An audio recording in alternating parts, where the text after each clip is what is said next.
A brief overview of the two sources of morality and religion by Henri Bergson, published in 1932. There were two: compulsive morality and ideal morality. There were two kinds of religion: popular religion and dynamic religion. Corresponding to the two kinds of morality and the two kinds of religion are two kinds of societies, the closed and the open, and two kinds of souls, the enslaved and the free. The two sources of morality and religion are the practical needs of men and societies and the idealistic impulse. Men rise above the static patterns of compulsive moralities and popular religions, achieving freedom in open societies when they recapture through mystical intuition their original vital impetus. In no sense was Bergson's philosophy a mere compilation of the scientific findings of his time. Nevertheless, his kind of empiricism required him to investigate, on his own principles, the subject matter of various sciences. His early works may be viewed as studies in psychology. In Creative Evolution of 1906, he turned to biology. His last great work, The Two Sources of Morality and Religion, took him into the fields of sociology and cultural anthropology. Here he made vital impulse the key to understanding morality, religion and history. The work is admittedly more speculative than its predecessors. Whereas in Creative Evolution he had tried to keep as close as possible to facts, in this later work he permitted himself to argue from probabilities, on the grounds that philosophical certainty admits of degrees. Whenever possible, philosophical intuition should be backed up by science. But where science falls short, Bergson maintained it is legitimate to appeal to the testimony of great prophetic and mystical teachers. The author regarded this work as a valuable confirmation of the thesis presented in Creative Evolution. Others have found it rewarding for the fresh perspectives it has brought to social studies. As the title indicates, the author's approach was a genetic one. Understanding of the phenomena under investigation meant seeing how they were necessitated by the evolutionary impulse. Bergson's contribution was to suggest that morality and religion cannot be understood in terms of one kind of explanation only. Followers of Kant, Spencer and Marx had tried to explain all morality and religion as arising out of the needs of society. Bergson went a long way with them, but he insisted that since some morality and religion are, in the usual sense, antisocial, they must be traced to another source, namely the spiritual vision of exceptional men. In fact, according to Bergson, all historical systems of morality and religion are blends combining idealistic with pragmatic elements. This amalgamation takes place because man's life is so largely dominated by intelligence, which moderates the seemingly extravagant claims of mystical insight even as it relaxes the hold of tradition and habit. Bergson denied that it is possible to explain either moral obligation or religious belief on intellectual grounds. Reason is emphatically not one of the two sources from which morality and religion arise. Nonetheless, its presence is felt. To make his thesis plain, Bergson discussed morality and religion under separate chapters. His argument is that there are two kinds of morality and two kinds of religion. Corresponding to these, there are two kinds of souls and two kinds of societies. The first kind of morality is a common compulsive morality demanded by society for its protection. Bergson regarded social life as a device of the life impulse for increasing its mastery over matter and enhancing its freedom. Social life is an evolutionary advance, for the true individual is found only in society. But there are grades of social life. Insects have purchased their efficient organization only at the expense of adaptability. but it was the gift of intelligence which enabled man to break out of the hard and fast regulations imposed by instinct. The problem for man is that of preserving the social organism. Bergson imagines, as an example, that an ant momentarily endowed with sufficient intelligence asks herself whether it is in her interests to perform the onerous tasks imposed upon her by the group. He concludes that were she to consider long enough, she might at last arrive at the conclusion reached in the history of human thought by John Stuart Mill and resume her labours, happy in the belief that her interests are identical with those of the group. Meanwhile, however, she will perish unless instinct draws her back with the imperative, "You must because you must." Such, according to Bergson, is the sense of obligation which lies at the basis of common morality. Closely connected with habit, it is a weakened form of instinct. Intellect, far from providing a basis for moral obligation, is what obligation was designed to overcome. Moral obligation operates impersonally in a compulsive manner, but has its analogies in somnambulistic behaviour. But moral compulsion is not natural in the sense that animal instincts are. Bergson denied that acquired characteristics, such as moral compulsions, are inherited. Moral patterns must be learned by each generation from its predecessor and may be modified in the process. Thus, the moralities of civilized nations differ radically from those of primitive peoples, but obligations as such is the same in all societies and everywhere exercises identical control. Contrasted with morality of this compulsive kind is that which works under the attraction of an ideal. For example, an ordinary man feels obliged to render what he thinks of as justice to his friends, such as returning a favour, and to his enemies, such as exacting vengeance. But rare individuals have caught a glimpse of a higher kind of justice, what we call social justice, that makes no distinction between friends and enemies, and treats all men as equals. It is impossible, according to Bergson, to explain the origins of the latter as a development or modification of the former. Customary morality speaks for an existing order which demands to be perpetuated. The higher morality speaks for a vision which inspires in sensitive people a demand that the existing order be changed.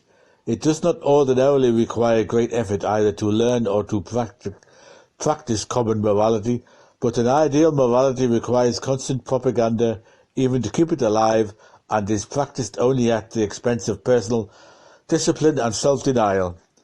Accordingly, we have to look not to the mass of men for its origins, but to exceptional persons who have had a vision of reality in its unity and striving.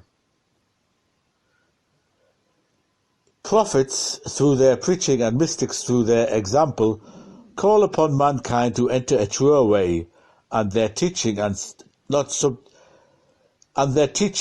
to the vicissitudes of history and tradition, is a perennial source of insight and motivation to lesser men.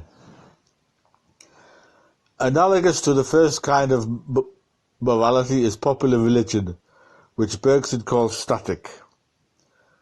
Like conscience, by which nature secures the individual's submission to the welfare of the group, religious belief is a protective device invented by vital impulse to overcome the hazards which attend the use of intelligence in the human experiment.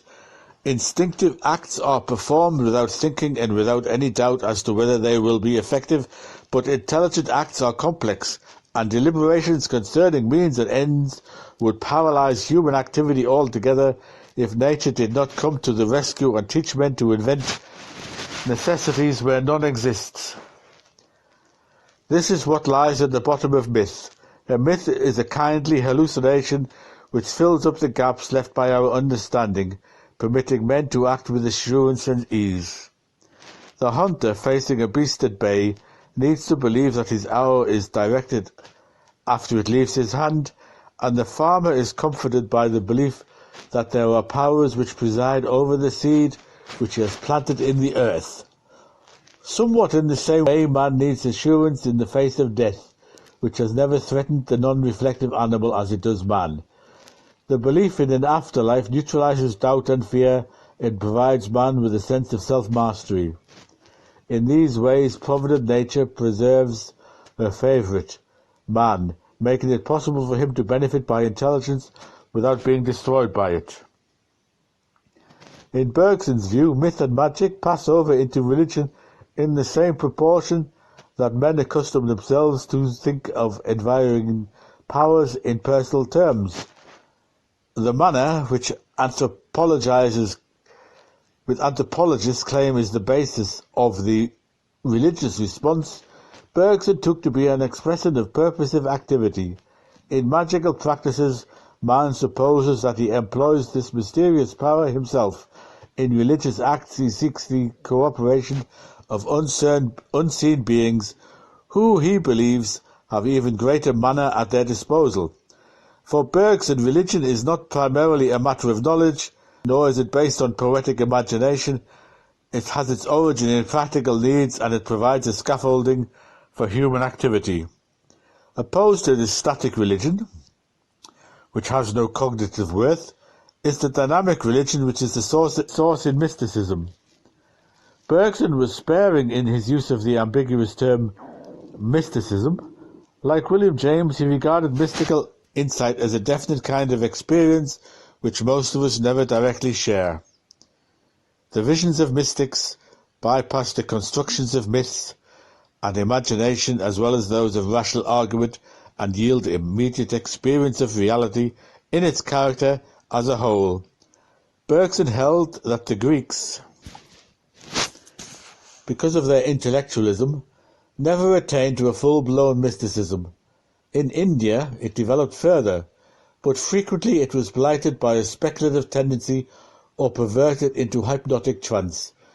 The prophets of ancient Israel contributed the vision of a god as just as he was powerful, but his transcendence above the world and the particularism of his purpose were residues of static belief.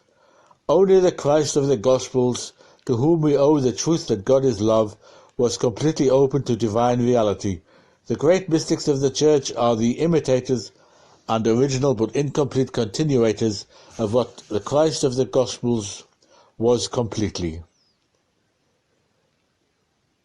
Christ's influence is also seen, according to Bergson, in the mystics of Islam and such modern Hindus as Ramakrishna and Vivekananda. Bergson, it may be noted, was a Jew, although in his latter years he showed a sympathy for Roman Catholicism. According to Bergson, genuine mysticism is not pessimistic, not antisocial, nor quietistic. The vision of God as love generates in the beholder charity toward all of God's creatures, stirring in him the desire to lead all men into the higher form of life which has been disclosed to him. Furthermore, it releases energies in him and opens his eyes to possibilities that are sealed off from ordinary men. God works through him. He becomes the agent of the evolutionary impulse in its purpose to transcend the present stage of human. I'll do that again. He becomes the agent of the evolutionary impulse in its purpose to transcend the present stage of human life. But as always, divine freedom must adjust its steps to material conditions. In order to draw men upward to higher freedom, the mystic accommodates his teachings to the capacity of his hearers. To get a portion of the truth accepted, the mystic has to compromise, for humanity understands the new only as it is incorporated into the old. Dynamic religion is the result of this compromise. It does not come into being through a natural development of the static, but by a deliberate adaptation of old forms to new ends. Like a higher ethics, dynamic religion requires a constant effort to keep it from lapsing completely into familiar static forms. Indeed, a constant tension exists between the civic and universal functions which all of the higher religions seek to perform. The whole problem is illuminated by Bergson's distinction between closed and open societies. and the types of souls which correspond to them. Natural societies are closed societies, examples of families, clans, city-states, and sovereign nations. They exist to serve the interests of their own members and take no responsibility for the rest of man. I quote, self-centeredness, cohesion, hierarchy, absolute authority of the chief. End quote. Such are the features of a closed society. The open society, by contrast, is largely an ideal existing in the minds of chosen souls. In principle, it embraces all humanity, but in practice, the most that ever is achieved is an enlarging here and there of closed societies. Such enlargement, according to Bergson, never takes place of itself, but only as a result of propaganda carried on by dedicated men who may effect more or less far-reaching transformations of the existing order. I quote, but after each occasion the circle that has momentarily opened closes again. Part of the new has flowed into the mould of the old. Individual aspiration has become social pressure, and obligation covers the whole. End quote. Bergson regarded modern democracy as in principle an open society founded as it is on the ideals of liberty, equality, and brotherhood of all men. Thus it rests on foundations quite different from those of Athenian democracy. Nevertheless, between the tensions between the demands of nation-states and the service of mankind remain. In fact, our Western democracy too are closed societies.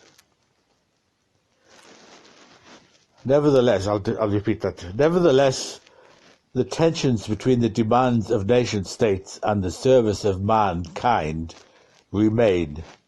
In fact, our Western democracies too are closed societies, which is an interesting thought. In a final chapter entitled Mechanism and Mysticism, Bergson explains the bearing of these investigations on the thesis set forth in Creative Evolution, that in man the divine impulse towards freedom is destined to realize itself. Does the history of the human race support this thesis? Bergson's answer is affirmative. But as we have seen, he had to depart from the simplicities that characterize most theories of cultural evolution. They assume that through intelligence man has progressed thus far toward liberty and justice. Bergson maintained that intelligence was not a sufficient explanation, and that had it not been supplemented by a halo of intuition, it would have proved fatal to man. What enables man to rise above the static ingrown patterns of natural societies is the capacity, never entirely lost to him, of recapturing in his own self, through the mystic vision, the original vital impetus, and moving forward with it toward higher unity and greater freedom. Viewing the situation in our times, Bergson lamented the fact that man seems to have fallen slave to the machine, but he was unwilling to subscribe to any kind of economic determinism. Industry, which came into existence to satisfy real needs, has taken a different direction and fostered artificial ones. But this can be corrected, and by simplifying his way of life, man can make machines a benefit. I quote, "The initiative can come from humanity alone, for it is humanity and not the alleged force of circumstances, still less a fatality inherent to the machine, which has started the spirit of invention along a certain track." End quote. Bergson thought that a new mysticism, which with an attendant ascetic discipline, might well be in the offing, which would renew in man a sense of his high calling. In view of the breakdown of popular religion, psychical research seemed to him also to bear some promise, by restoring to the masses belief that life is more than mate and the body more than raiment. Mankind lies groaning, he concludes, half crushed beneath the weight of its own progress. Men do not sufficiently realize that their future is in their own hands. Theirs is the task of determining, first of all, whether they want to go on living or not. Theirs the responsibility then for deciding if they want merely to live or intend to make just the extra effort required for fulfilling, even on their refractory planet, the essential function of the universe, which is a machine for the making of gods. End quote.